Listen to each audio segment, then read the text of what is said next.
For now, let's take a look at money matters. The JSE is slightly down after 2 straight sessions of advances that sent the index to the highest since mid-August.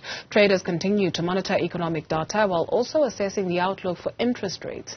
Benguela Global Fund Manager's Senior Portfolio Manager Grant Nader joins us now to dissect the latest market moves. Grant, a very happy Friday to you. Let's start with an overview of how the JSE and the local currency is faring so far. We had a softer start this morning, but it's been steadily building. Buyers have been coming in. The markets have had quite a volatile week, but in the end we're up over 2% on the week, and the market is drifting toward a slightly positive day with any luck, and hopefully consolidate a good week. All the sectors across the board on the week are actually in the green, so it's broadly been a good day. A little bit of profit taking here and there across a number of names, but overall positive trading. Rand is holding on to its levels, and so yeah, it's a good way to finish the week given the week we've had. Business rescue practitioners at the South African Post Office plan to retrench some 6,000 employees at the bankrupt state-owned enterprise. Talk us through the developments. I think the alternative to that has been just to shut the business down. They've got 11,000 employees, so 6,000 of the 11,000 is a very large retrenchment number, but the business rescue practitioners' objective is to create a viable business. Otherwise, they have to shut the entire business down.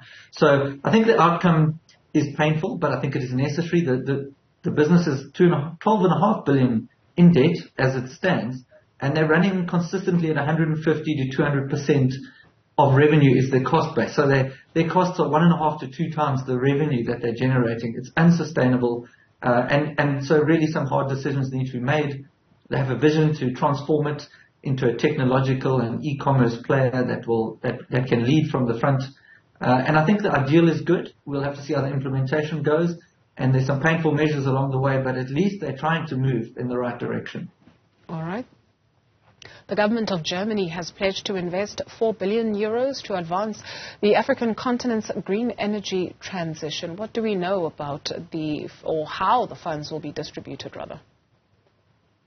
So from what I can see, this is part of the G20 compact, and it relates to countries other than South Africa. It's more in the more developing nations up in the middle and northern Africa. There's about 15 or 20 countries that are privy to, or are part of this compact, and it's a significant amount, 4 billion being funded toward green energy projects, hydrogen and the like. And I think it's a really commendable commitment.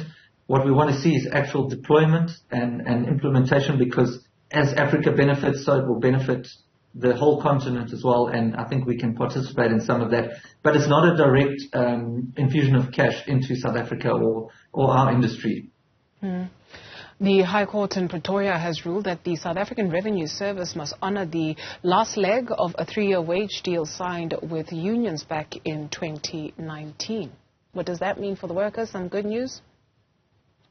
It is good news if you think about, first of all, where inflation has been, close to double digits, or 7, 8, 9% over the last year. And I think it's important to honour these agreements. You can't enter into a wage agreement for 3 years and then back out of it. So SARS has been saying that they don't have the funds. Treasury has paid them, has offered to pay them a certain amount, and that doesn't cover the increased salary bill.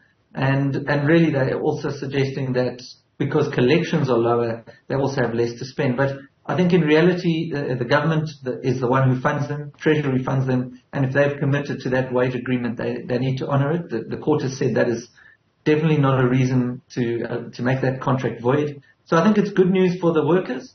I think they're in a tough space. Collections have been tough, and I think it's only fair that we all know how tough things are out there, and I think it's a fair settlement from what I can see.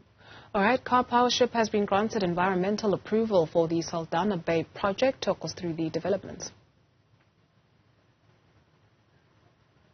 So this has been a very contentious issue. There's been a lot of protest by environmental groups. It's been approved by our environmental regulator, but there are a number of bodies appealing it, environmental bodies. So as much as it has been approved, I'm not sure to what extent it's going to be implemented, subject to these court interdicts and court applications appealing this decision. On balance, it's an important part.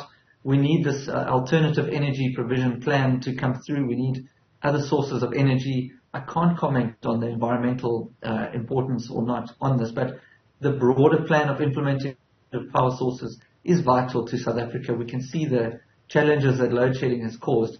And so I'm hoping that we can find a happy medium here and improve the long-term power continuity of supply that we so desperately need.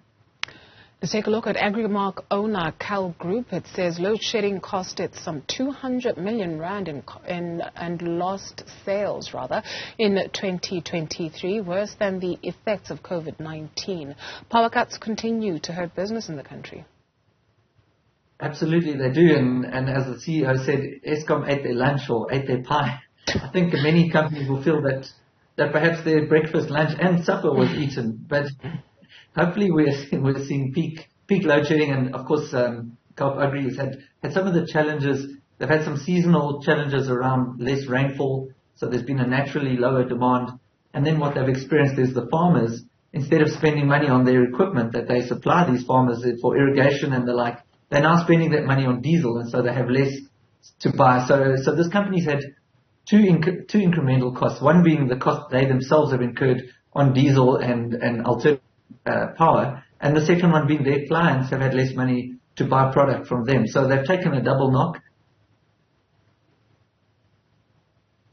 Diversified away from purely agricultural businesses, and so they've come through it okay, and I'm hoping for every company in South Africa, we've seen the worst of the load shedding, and things can gradually improve from here, and we look forward to a better 2024. Gradually improve, Mark?